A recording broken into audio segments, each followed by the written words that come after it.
அனைவருக்கும் வணக்கம்.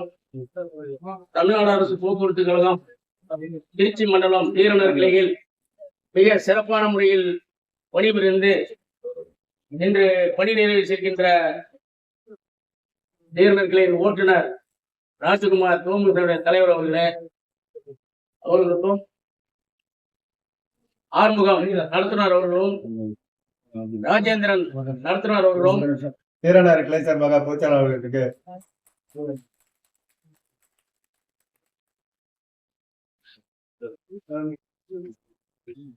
ராஜேந்திரன் நடத்துனர் அவர்களுடைய பணி நிறைவு பாராட்டினுடைய தலைவர் கிளையினுடைய மேலாளர் கிளை மேலாளர் அவர்களே, முன்னிலை பொறுப்பேற்று நடத்துகின்ற முன்னாள் கிளை மேலாளர் அவர்களே, நம்முடைய தொழிலாளர்களை வாழ்த்தி விடைபெற்று சென்ற ஓட்ட மேலாளரும் விரைவில் பொது மேலாளர்கின்ற சுரேஷ் அவர்களே மற்றும் தொழிலாளருடைய வாழ்த்தி விடைபெற்றிருக்கின்ற ஏடிபுடைய சங்கத்துடைய நிர்வாகிகளே, இந்த விழாவை முன்னிலை பொறுப்பு என்று மிக சிறப்பான முறையில் நடைபெற வேண்டும் என்று எண்ணி அதன் அடிப்படையில் நடத்தி கொண்டிருக்கின்ற கிளையுடைய செயலாளர் குமார் அவர்களே, ஒரு லோக அவர்களே, மத்திய சங்கத்துடைய துணைத் தலைவர் கண்ணன் அவர்களே, மற்றடைய தீரனுடைய அனைத்து நிர்வாகிகளே, ஏடிபி நிர்வாகிகளே, ஐஎன்டிசி, சிஐடி, ஏடிசி அனைத்து நிர்வாகிகளுக்கும் மற்றும் பணி நிறைவு செய்கின்ற உற்றார் உறவினர் நண்பர்கள் அனைவருக்கும் தொழிலாளர் முன்னேற்ற சங்கத்தின் சார்பாக வாழ்த்து தெரிவித்து, இன்று பணி நிறைகின்ற 4 பேரும் மிக சிறப்பான முறையில் நல்ல முறையில் பணிபுரிந்து இன்று ஓய்வு பெறுகின்றனர். அதுக்கு அடித்தளம் என்ன என்று சொன்னால், அனைவரும் நல்லா புரிந்து கொள்ள வேண்டும். இந்த போக்குவரத்து கழகம் 1984 வாட்டர் டேங்க்ல வாடகைக்கு இருந்த தலைமுறை கழகம் 240 பேருந்தோட இயங்கிய போக்குவரத்து கழகம், 12 டெப்போடைய ஆரம்பிக்கிற போக்குவரத்து கழகம் இன்று அகால வறட்சி கண்டு இன்று தமிழ்நாட்டிலேயே திருச்சி மைய பகுதி 22 பணிமனைகள், 1000க்கும் மேற்பட்ட கோடிக்கணக்கான அசையா சொத்துக்கள் அப்படியெல்லாம் வளர்ந்திருக்கிறது என்று சொன்னால், ராஜ்குமார், ஆறுமுகம் இவங்க போன்ற உழைப்பினால் வளர்ந்ததான் அந்த போக்குவரத்து கழகம். அப்படிப்பட்ட போக்குவரத்து கழகம் 1900 அதாவது நம்முடைய போக்குவரத்து கழகம் நமது முத்தமிழறிஞர் கலைஞர் உருவாக்கிய போக்குவரத்து கழகம் எப்படி பொதுத்துறை நிறுவனங்களில் பொதுமக்களுக்கும் பொது சேவைக்கும் இடையாக இருந்த தனியார் மையத்தை தடுத்து நிறுத்தி முன்னாள் முத்தமிழர் கலைஞர் முதலமைச்சராக இருந்த போது இந்த போக்குவரத்து கழகத்தை பொதுமுறையாக்கி அதன்படி அதில் வளர்ந்து வந்த கிட்டத்தட்ட 1.5 லட்சத்துக்கு மேற்பட்ட வளர்ந்து இன்று 10 லட்சம் குடும்பங்கள் வாழ்வதென்று சொன்னால் அவர் உருவாக்கியதுதான். அதன் அடிப்படையில் இந்த கழகத்தில் சென்று விடை பெற்றாலும் அவர் உயிர்நிலை வாழ வேண்டும் என்ற அடிப்படையில் தான் தொழிலாளர் முன்னேற்ற சங்கத்தின் சார்பாக 15 ஒப்பந்தங்கள் போட்டிருந்தாலும் கிட்டத்தட்ட 7 ஒப்பந்தங்கள் சிறப்பான ஒப்பந்தங்கள். ஓய்வு பெற்றவர்களை உழைத்துவிட்டு ஓய்வு பெறுவர்களுக்கு ஓய்வூதியம், மத்திய அரசு மாநில அரசு இணையாக டிஏ உயர்வு, இன்று பயோமெட்ரிக்ஸ் உயர்வு, இன்று அப்படிப்பட்ட இந்த போக்குவரத்து கழகம் வாழையாக வளர்ந்து கொண்டிருக்கிறது.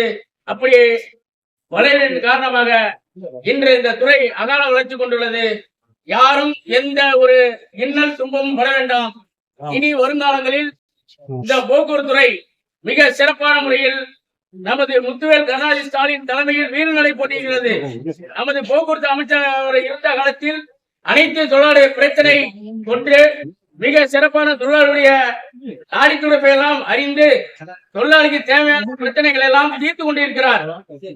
அதனால் யாரும் எந்த விதமான தொழிலாளர்கள் போராட்டங்கள் ஆர்ப்பாட்டங்கள் எத்தனை இருந்தாலும் அதற்கெல்லாம் கேள்விக்குறிக்கும் ஆட்சியர்குறிக்கும் முற்றுவெளி வைத்தது நமதுடைய முத்துவேல் கருணாநிதி ஸ்டாலின் அவர்கள்.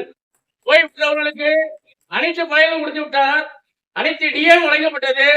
இப்பொழுது 18 மாதமாக ஓய்வு பெற்ற பணப்படங்கள் ஒரே மாதத்தில் 2466 கோடி ரூபாய் கொடுத்து இந்திய வரலாற்றில் ஒன்றிய மோடி அரசு நமக்கு பல நிதிகளை கொடுக்காமல் இந்த கழகம் பாதிக்கப்பட்ட நிலையில் அது எப்படி இருந்தாலும் பரவாயில்லை, இது கழகம் கலைஞர் உருவாக்கிய போக்குவரத்து கழகம், கலைஞரால் இந்த கழகம் காக்கப்பட வேண்டும், விடியல் பயணத்தால் இந்த மக்கள் பயன்பெறும் என்று எண்ணிதான் இந்த தொழிலாளர்கள் எந்த பின்னடைவில் ஏற்படாமல் அவர்கள் நல்ல நிலையில் பணிபுரிய வேண்டும் என்று எண்ணிதான் ஓய்வு பெற்றவர்களுக்கு போன மாதம் முதல் மார்ச் 31 வரைக்கும் பணம் ஒதுக்கீடு பண்ணியாச்சு. இதுமேல நம்ம கவலைப்பட வேண்டாம். அந்த மாசத்துல பணம் ஓய்வு பெற்றாங்கன்னா இனி 2 மாசத்துக்குள்ள எல்லாத்துக்கும் செட்டில் ஆகும். அப்படிப்பட்ட நிலையை இந்த நம்முடைய முதல்வர் நல்லபடியாக தீர்த்து வைத்துள்ளார். அதே போல இந்த போக்குவரத்து கழகத்துல எண்ணற்ற சலுகைகள் தொழிலாளர் முன்னேற்ற சங்கத்தினுடைய அகில இந்திய பொதுச் செயலாளர் மு. சண்முகம் அவர்கள் தொழிலாளர்கள் நிலைக்குழு தலைவராக இருக்கின்ற காலத்தால் டெல்லியிலேயே மோடிக்கு எத்தனை அமைச்சர் இருந்தாலும் அவர்களை முறியடித்து கேட்கின்ற தன்மானமிக்க ஒரு தலைவராக நம்முடைய டோமுசாவுடைய பேரை மேதை அவருடைய சட்ட வல்லுநர் அவருடைய கருத்துக்கள் கேட்டுதான் இந்தியாவே செயல்படுகிறது. தொழிலாளர் சட்டங்களை எல்லாம் புரிந்து கொள்ள வேண்டும் என்று சொன்னால் அவர்களிடம் தான் கலந்து கொள்ள வேண்டும். ஏன்னா இந்தியாவுடைய அரசியலமைப்பு சட்டம் 1942 பிரகாரம் யாருக்கும் எந்த தொழிலாளர் சட்டமும் இல்லை. அதெல்லாம் வீணெடுத்து சொல்லுவதற்கென்றதால் இப்பொழுது 4 சட்டத்தை 4 தொகுப்புகளாக சுருக்கி அதானிக்கும் அம்பானிக்கும் சாதமாக பயன்படுத்தி தனியார் துறை பொதுத்துறையாக ஆக்க வேண்டிய நிலையில் இருக்கிறது. அது தடுத்து நிறுத்தியவர் நம்முடைய தமிழக முதல்வர். அப்படிப்பட்ட முறையில் நாம் இன்று ஓய்வு எப்படி வேலை செய்து ஓய்வு பெற்றார்களோ அதுபோல் பின்னாடி இருக்கின்ற இளைஞர் சமுதாயம் அதுபோல் வழிநடத்தி இந்த கழகத்தை காப்பாற்ற வேண்டும். அதன் அடிப்படையில் ஓய்வு பெற்றவங்களுக்கு 1ஆம் தேதி ஆச்சுன்னா சம்பளம், 5ஆம் தேதி பென்ஷன் வருது என்று சொன்னால் விடியல் பயணத்தின் மூலியமாக விட்டாங்க, டிக்கெட் கொடுத்துட்டாங்க எல்லாம் சொல்லிட்டு இருக்காங்க. அவ்வளவுக்கும் முத்துவேல் கருணாநிதி ஸ்டாலின் ஒரு முதல்வர் பணத்தை கொடுத்து இந்த கழகத்தை காப்பாற்றுகிறார். அப்படிப்பட்ட கழகத்தை இனி எந்த கொம்பனாலும் அசைக்க முடியாது. அதனால் நாம எல்லாம் ஒற்றுமையாக இருந்து இந்த பொதுத்துறையை காக்க வேண்டும். அந்த பொதுத்துறை வளர்ச்சியினால் ஓய்வு பெற்ற குடும்பங்கள் நல்லபடியாக வாழ வேண்டும் என்று கூறிக்கொண்டு தொழிலாளர் முன்னேற்ற சங்கத்தின் சார்பாக வணிக உயர்கின்ற நிர்வாகிகள் மிக சிறப்பான முறையில் நல்ல முறையில் வாழ்ந்து பல்லாண்டு வாழ வாழ்த்து இறைவனை வேண்டி விடைபெறுகிறேன். நன்றி, வணக்கம்.